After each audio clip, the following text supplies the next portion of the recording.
Bismillahirrahmanirrahim. Assalamualaikum warahmatullahi wabarakatuh. Perkenalkan, nama saya Willy Ramdhani, Prodi Ilmu Pendidikan Agama Islam.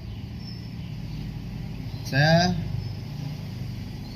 duduk di sini akan memenuhi tugas ujian tengah semester tafsir ayat akidah, yang di dalamnya menentukan tugas membacakan surat Al-Fatihah, Al-Kafirun, Al-Alaq, dan juga membacakan artinya dan menjelaskan isi kandungan surat-surat tersebut.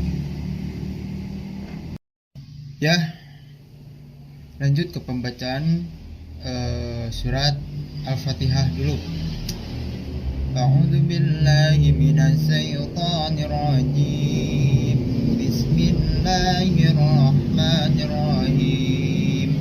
Alhamdulillahi rabbil alamin.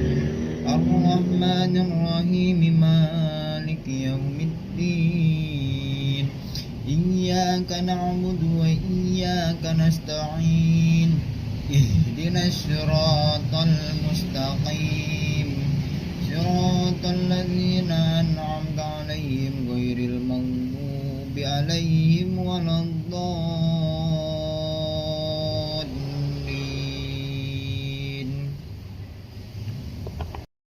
Ya, dari ayat pertama, Bismillahirrahmanirrahim. Artinya dengan menyebut nama Allah yang Maha Pengasih lagi Maha Penyayang. Alhamdulillahi rabbil alamin. Segala puji bagi Allah, Tuhan seluruh alam. Ar-Rahmanir-Rahim, yang Maha Pengasih lagi Maha Penyayang. Maliki yaumiddin, pemilik hari pembalasan. Iyyaka na'budu wa iyyaka nasta'in. Hanya kepada Engkaulah kami menyembah, dan hanya kepada Engkaulah kami memohon. Ihdinas siratal mustaqim. Tunjukkanlah kami ke jalan yang lurus. Siratal ladzina an'amta 'alaihim ghairil maghdubi 'alaihim waladdallin. Artinya yaitu jalan orang-orang yang telah Engkau beri nikmat kepadanya, bukan jalan mereka yang dimurkai, dan bukan pula jalan mereka yang sesat. Itu arti surat Al-Fatihah. Ya, lanjut ke yang selanjutnya, yaitu menurut para mufassir. Yang pertama ada Hasbi Asyidiki, yaitu memaparkan nama-nama surat Al-Fatihah. Yang pertama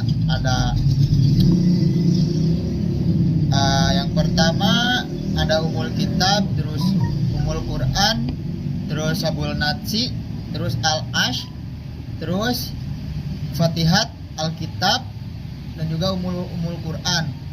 Dan terkadang hanya disebutkan Al-Fatihah saja. Karena apa alasannya?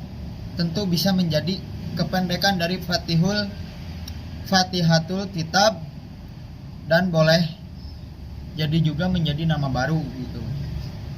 Nah, terus Hasbi menamakan, yakni Hasbi Asyidiki juga memberi nama surat Al-Fatihah itu lagi, yakni Al-Kanz, yang artinya itu pembendaharaan, ya, yaitu pembendaharaan. Terus yang selanjutnya Al-Wafiyah, yaitu artinya penyembuh. Yang Al-Wafiyah itu artinya yang mencukupi, ya. Terus yang selanjutnya ada Asyifa, yaitu penawar. Terus yang ada juga yang selanjutnya Asyafiyah, yaitu penyembuh. Lanjut ke surat yang selanjutnya, yaitu surat Al-Alaq ayat 1-8. A'udzu billahi minasy syaithanir rajim. Bismillahirrahmanirrahim. Iqra bismi rabbikal ladzi khalaq. Khalaqal insana min 'alaq. Iqra wa rabbukal akram. Alladzi 'allama bil qalam. 'allamal insana ma lam ya'lam. Kalla innal insana layatgha ar-ra'ahu istaghna inna ila rabbika ruj'a. Sadaqallahul azim. Yang artinya, Iqra bismi rabbikal ladzi khalaq, bacalah dengan menyebut nama Tuhanmu yang menciptakan. Khalaqal insana min 'alaq, dia telah menciptakan manusia dari segumpal darah. Iqra wa rabbukal akram, bacalah dan Tuhanmu lah yang maha mulia. Alladzi 'allama bil qalam, yang mengajar manusia dengan pena. Alamal insana ma lam ya'lam, dia mengajarkan manusia apa yang tidak diketahuinya. Kalla innal insana layatgha, sekali-kali tidak, sungguh manusia itu benar-benar melampaui batas. Ar-ra'ahu istaghna, apabila melihat dirinya serba cukup. Inna ila rabbika ruj'a, sungguh hanya kepada Tuhanmu lah tempat kembalimu. Sadaqallahul azim. Ya, yang selanjutnya di sini saya akan menjelaskan tentang pendapat para mufassir surat Al-Alaq ayat 1 sampai 8. Di sini ayat pertama ditafsirkan dalam tafsir Jalalain.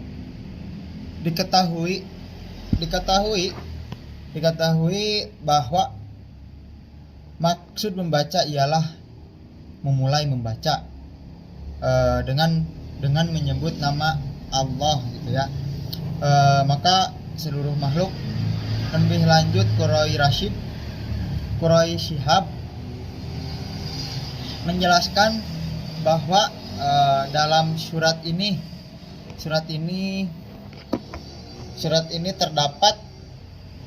terdapat ajakan untuk membaca dan belajar gitu ya.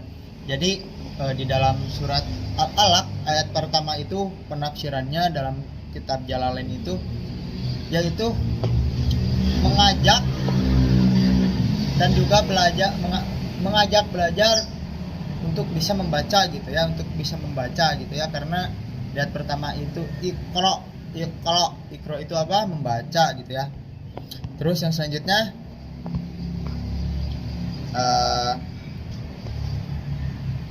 ayat yang kedua itu dalam tafsir Ibnu Katsir gitu ya, diketahui bahwa dalam ayat tersebut memuat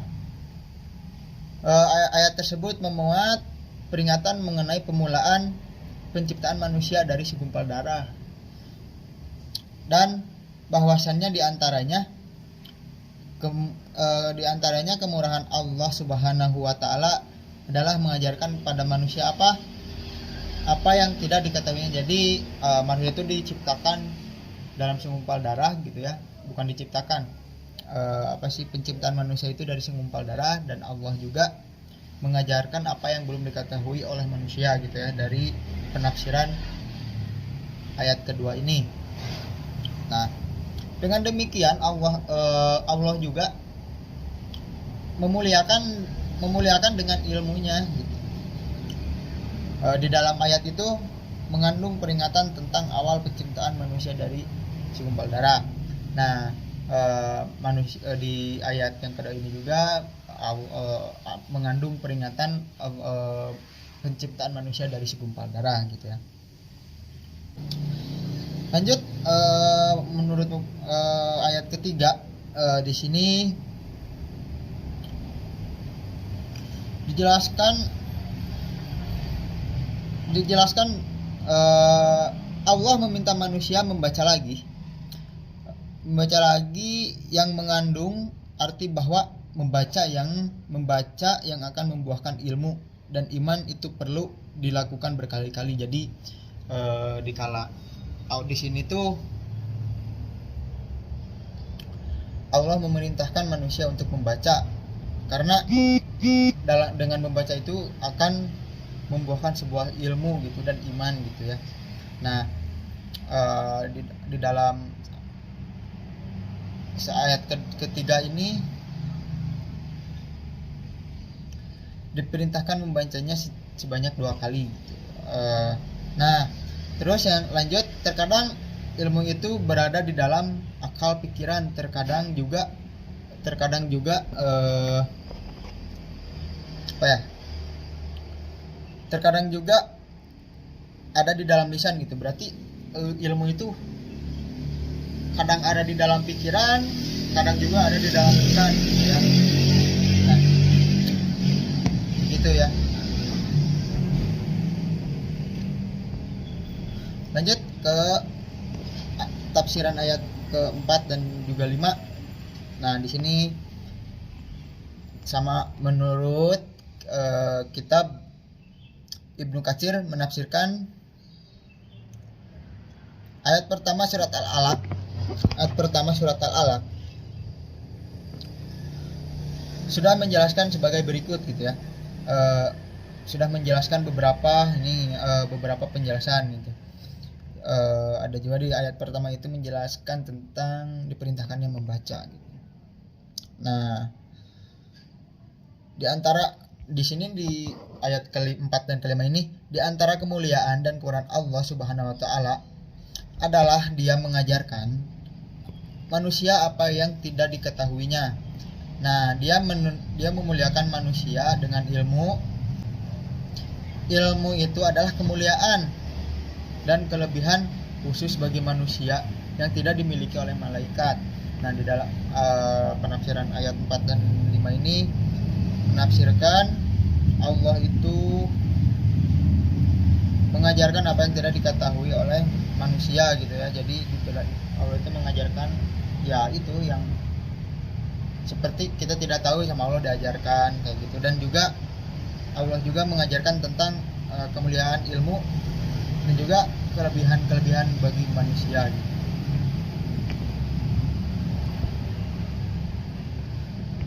Dan selanjutnya ayat ke-6 dan juga ke-7.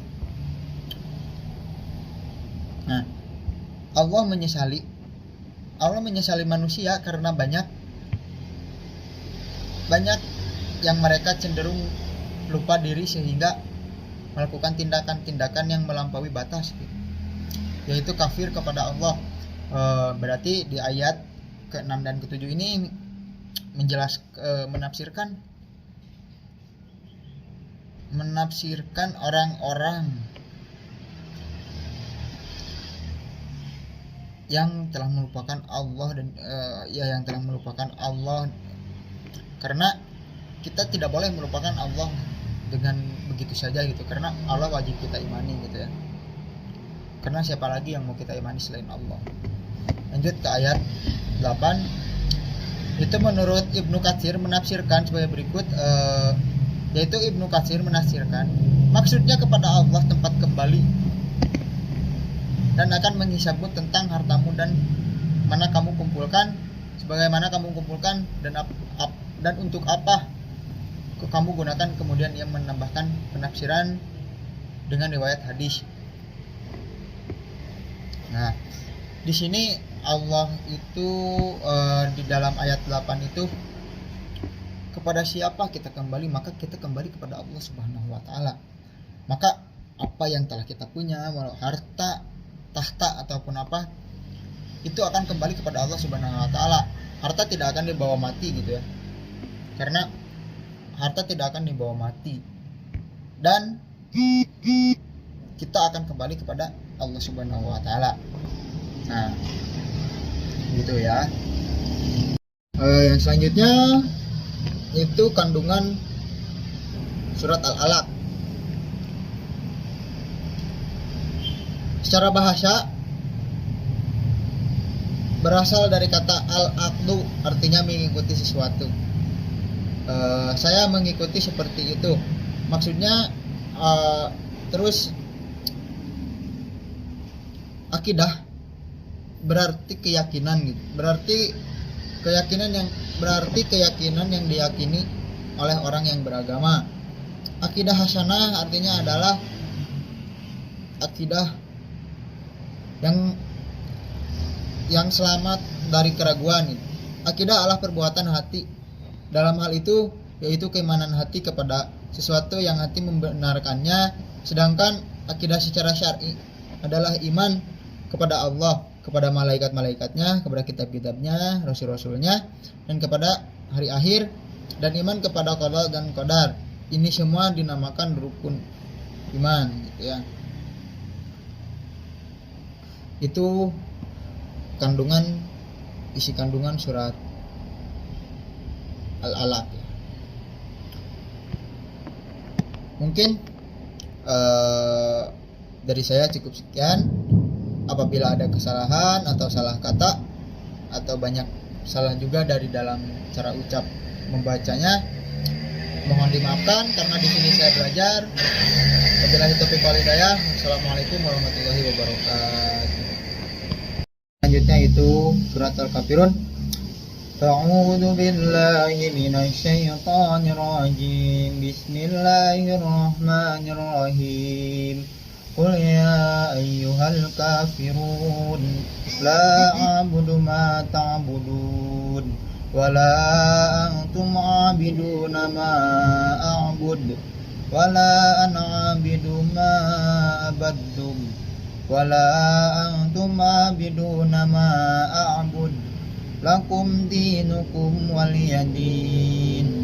Artinya, qul ya ayyuhal kafirun, katakanlah Muhammad, wahai orang-orang kafir, la a'budu ma ta'budun, aku tidak akan menyembah apa yang kamu sembah, wala antum a'biduna ma a'bud, dan kamu bukan penyembah apa yang aku sembah, wala ana a'bidu ma abadtum, dan aku tidak pernah menjadi penyembah apa yang kamu sembah, wala antum a'biduna ma a'bud, dan kamu tidak pernah pula menjadi penyembah apa yang aku sembah. Lakum dinukum waliyadin, untuk agamamu, untukmu agamamu, dan untukku agamamu. Ya, yang selanjutnya menurut para mufassir,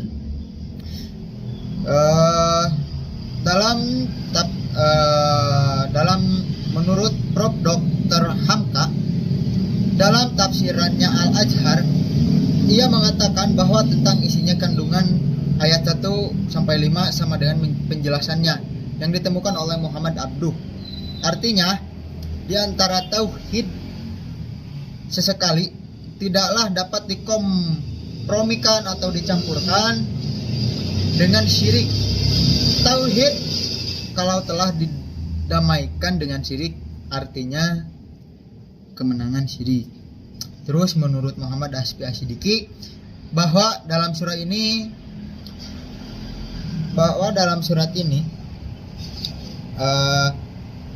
menandaskan bahwa ma'bud, Tuhan yang disembah gitu ya, oleh Muhammad dan kaum muslimin tidaklah sama dengan ma'bud, karena pujaan orang-orang syirik. Demikianlah pula ibadah Muhammad dan umatnya yang harus berdasarkan keikhlasan dan ketulusan hati dan juga bersih gitu ya. Dari memperserikat Allah adalah berbeda daripada ibadah orang-orang musyrik. Jadi ibadah orang muslim bersama orang-orang musyrik itu beda beribadah kepada Allah. Nah, itu. Ya, di sini akan menjelaskan kandungan surat Al-Kafirun ya. Yang pertama itu surat Al-Kafirun itu dalam kandungannya menolak tegas ajakan kaum kafir Quraisy untuk menyembah berhala